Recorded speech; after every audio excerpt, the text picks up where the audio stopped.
नमस्कार, स्वागत है आपका कॉमर्स कुरुक्षेत्र में। तो साथियों, आज हम पढ़ने वाले हैं जो साझेदारी की हमारी क्लास फोर्थ है। आज साझेदारी क्लास 1 और सेकंड और 3 हमने पढ़ चुके हैं। अब हम आज पढ़ने वाले हैं साझेदारी की क्लास फोर्थ, जिसमें देखिए फर्स्ट क्लास में हमने पढ़ा था कि साझेदारी का अर्थ, विशेषताएं, उद्देश्य, ये सारी चीजें। सेकंड क्लास में हमने पढ़ा था साझेदारी संलेख का आशय, साझेदारों के अधिकार और कर्तव्य, ठीक है। और थर्ड क्लास में हमने पढ़ा है साझेदारों का जो साझेदारी अधिनियम 1932 के अंतर्गत जो प्रावधान रहते हैं उनके बारे में पढ़ा। साथ ही हमने पढ़ा था कि साझेदारों का जो लाभ है वो किस अनुपात में दिया जाता है, अर्थात निर्धारित अनुपात में, पूंजी के अनुपात में, या फिर समान अनुपात में। ये सारी चीजें हमने थर्ड क्लास में पढ़ी थी। आज हम फोर्थ क्लास में पढ़ने वाले हैं कि जो साझेदार होते हैं उनका यानी लाभ होता है तो कौन सी प्रविष्टि होगी, हानि होता है तो कौन सी प्रविष्टि होगी। इस प्रकार से हम आगे कंटिन्यू करते हुए फोर्थ क्लास को हम शुरू कर रहे हैं। ठीक है साथियों, आज हम देखिए स्टार्टिंग करते हैं। हम किससे पहले पॉइंट से स्टार्टिंग करते हैं जिसमें हम पढ़ने वाले हैं। सबसे पहले तो थोड़ा सा जैसे देखिए लाभ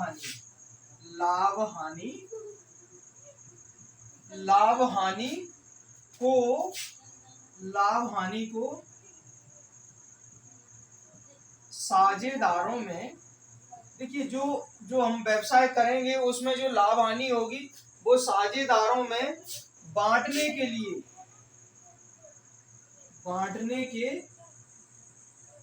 लिए साझेदारों में बांटने के लिए निम्न प्रविष्टियां की जाती हैं।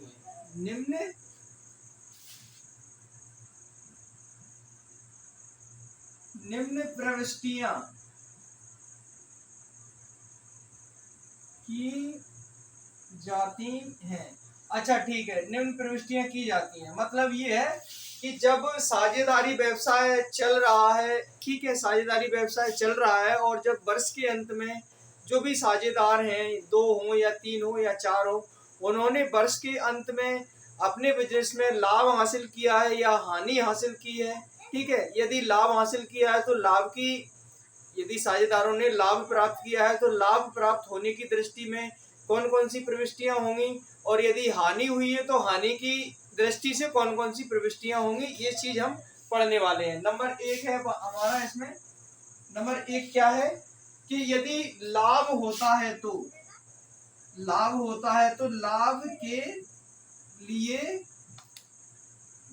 के लिए प्रविष्टि, लाभ के लिए क्या प्रविष्टि होगी। यदि साझेदारी व्यवसाय में लाभ होता है तो लाभ के लिए क्या प्रविष्टि होगी।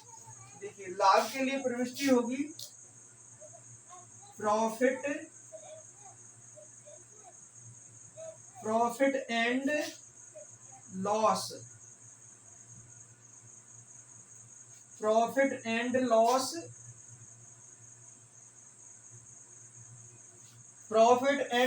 Account.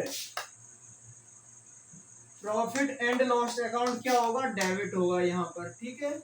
Profit and loss account debit होगा। और profit and loss account debit, उसके बाद to partners capital account, PARTNERS, partners capital account. थोड़ा सा मार्कर है वो कम चल रहा है तो आप मेरे बोलने पर ध्यान दीजिए।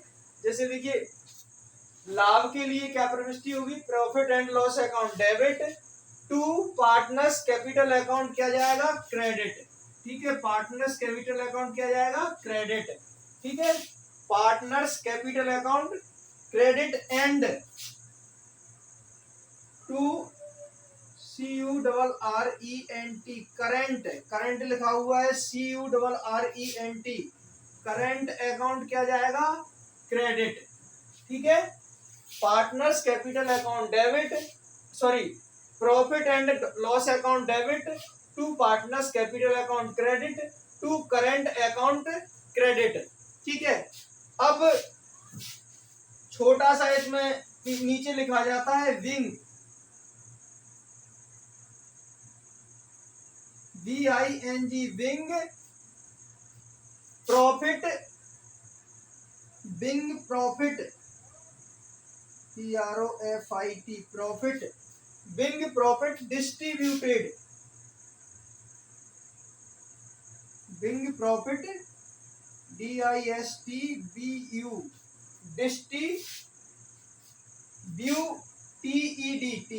Distributed, wing profit distributed. अब मैं हिंदी में बताता हूं आपको। लाभ हानि खाता डेबिट, यानी नाम लाभ हानि खाता नाम टू साझेदारों के पूंजी खाते से, ओके, पूंजी खाते से और चालू खाते से, चालू मतलब करंट अकाउंट। अब विंग प्रॉफिट डिस्ट्रीब्यूटेड, जो लाभ था वो साझेदारों में बांट दिया गया है, ओके। ये हमारी लाभ की दृष्टि से, जो यदि लाभ होता है बिजनेस में तो ये प्रविष्टि होती होगी, इसको आप नोट कर लीजिए। फिर मैं आपको बताता हूं हानि होने की दृष्टि से क्या प्रविष्टि बनेगी।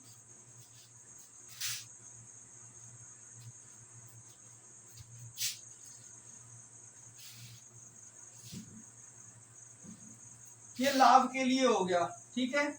यदि हानि होती है तो नंबर सेकंड है हानि होने पर, हानि होने पर, हानि होने पर क्या प्रविष्टि होगी। हानि होने पर प्रविष्टि होगी हमारी partners, PARTNERS partners capital account, CAPITAL partners capital account, partners capital account debit, partners capital account debit, और साथ ही साथ current, CURRENT current account debit, okay. Partners capital account debit, current account भी डेबिट। अब to profit and loss, to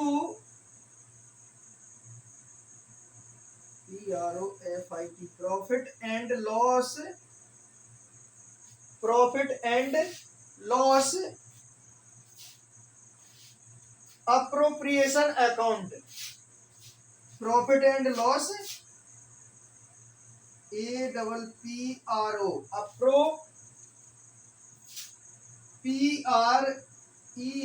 PREACTION appropriation account, ये जाएगा हमारा credit. अर्थात पहले हमने इसी चीज को डेबिट किया था, अब इसको हम क्रेडिट कर रहे हैं, ठीक है।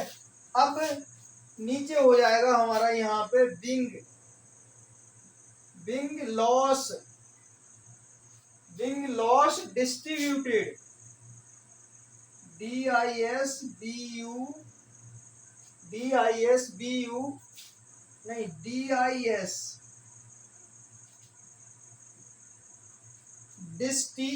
DISBU TI डिस्ट्रीब्यूटेड, डिस्ट्रीब्यूटेड है यार, DISTRI डिस्ट्रीब्यूटेड, ठीक है। DISTRI डिस्ट्रीब्यूटेड, BUITED डिस्ट्रीब्यूटेड, अर्थात यहाँ पे हुआ जो हानि थी वो साझेदारों में बांट दी गई है, ठीक है। तो ये प्रविष्टियां होती हैं हमारी लाभ हानि होने पर, और लाभ होने पर मैंने आपको बता ही दिया। अब पूंजी खाता क्या होता है ये चीज पढ़ने वाले हैं हम आगे। साथ ही साथ पढ़ने वाले हैं नगद पूंजी के रूप में क्या प्रविष्टि होगी, और उसके बाद पूंजी के अतिरिक्त यदि कोई साझेदार कोई चीज लाता है तो उस स्थिति में क्या प्रविष्टि बनेगी।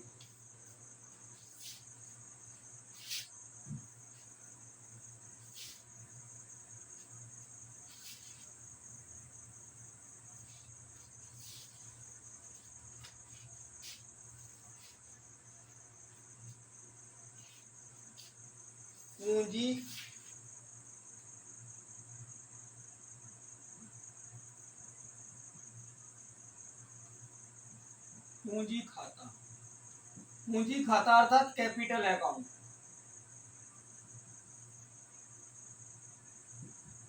ठीक है, कैपिटल अकाउंट यानी कि पूंजी खाता क्या होता है, कैपिटल अकाउंट क्या होता है। तो देखिए, साझेदारी व्यवसाय प्रारंभ करते समय, साझेदारी व्यवसाय प्रारंभ करते समय, साझेदारी व्यवसाय प्रारंभ करते समय प्रत्येक साझेदार व्यवसाय में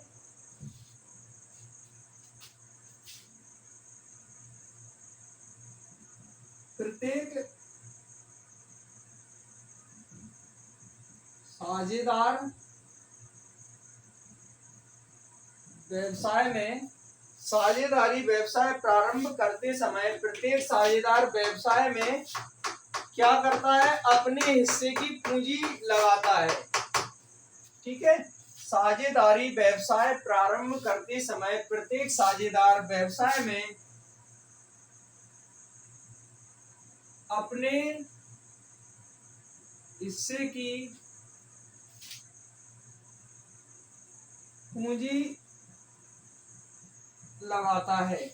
प्रत्येक साझेदार क्या करता है, अपने हिस्से की पूंजी लगाता है। यह पूर्व में ही निश्चित कर दिया जाता है, यह पूर्व में ही निश्चित कर दिया जाता है, यह पूर्व में ही निश्चित कर दिया जाता है कि कौन साझेदार कितनी पूंजी लगाएगा, कि कौन साझेदार कितनी पूंजी लगाएगा। ठीक है, तो कैपिटल अकाउंट क्या होता है, साझेदारी व्यवसाय। कैपिटल अकाउंट क्या होता है, साझेदारी व्यवसाय प्रारंभ करने से पूर्व यह निर्धारित कर दिया जाता है कि कौन सा साझेदार कितनी पूंजी लगाएगा। ठीक है, तो इसी को हम क्या कहते हैं, कैपिटल अकाउंट कहते हैं या पूंजी खाता कहते हैं।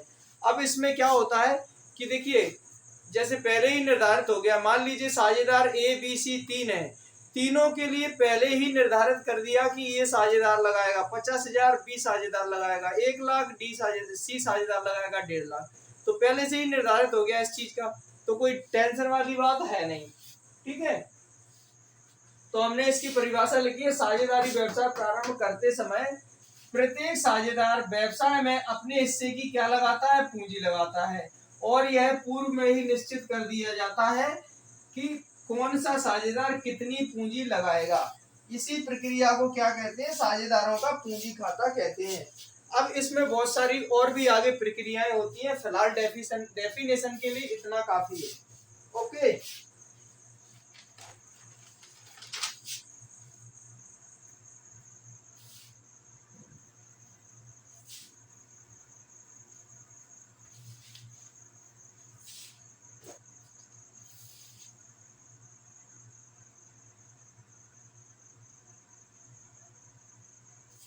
अब इसमें पूंजी खाते किस प्रकार रखे जाते हैं।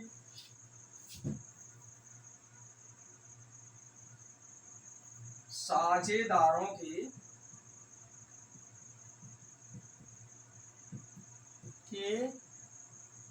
पूंजी खाते दो प्रकार से रखे जाते हैं। ठीक है, साझेदारों के पूंजी खाते दो प्रकार से रखे जाते हैं। नंबर एक है हमारा स्थायी पूंजी खाता,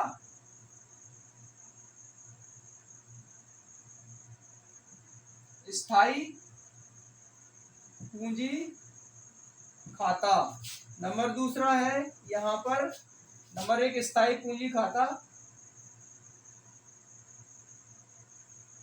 नंबर दूसरा है हमारा परिवर्तनशील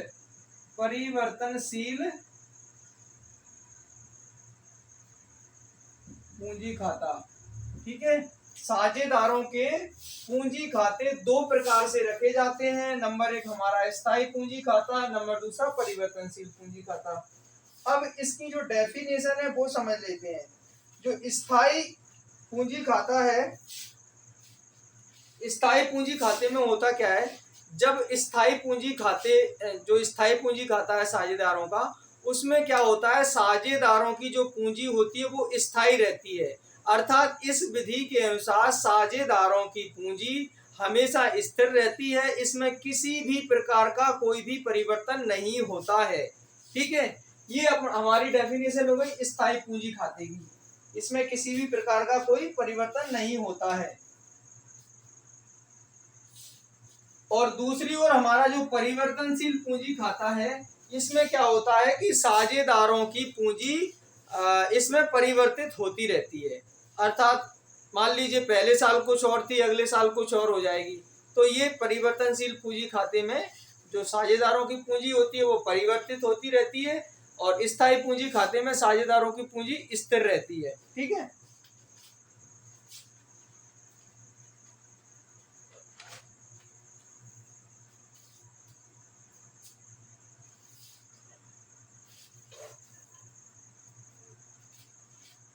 अब अगर इनके अंतर की बात करें, हम स्थायी पूंजी खाता और परिवर्तनशील पूंजी खाते में अगर अंतर की बात करें, तो थोड़ा सा ये मार्कर है, मार्कर सही से चल नहीं रहा है, तो मैं आपको ऐसे ही समझा देता हूं कि स्थायी पूंजी खाता और परिवर्तनशील पूंजी खाते में अंतर।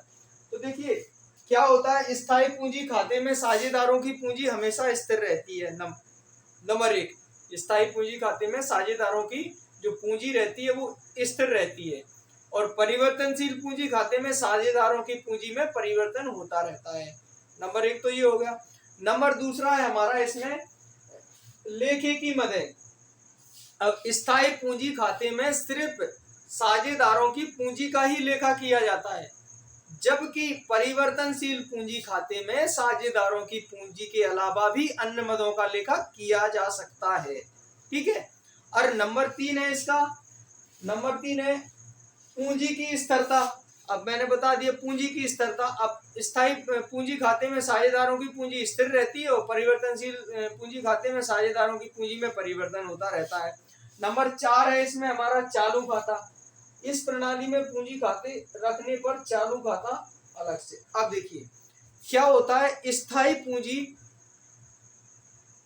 पूंजी जो लिखा है हमारा, स्थायी पूंजी खाते के अनुसार साझेदारों के पूंजी खाते रखने पर अलग से चालू खाता खोलना पड़ता है, जबकि परिवर्तनशील पूंजी खाते के अनुसार साझेदारों का जो चालू खाता है वो अलग से नहीं खोलना पड़ता।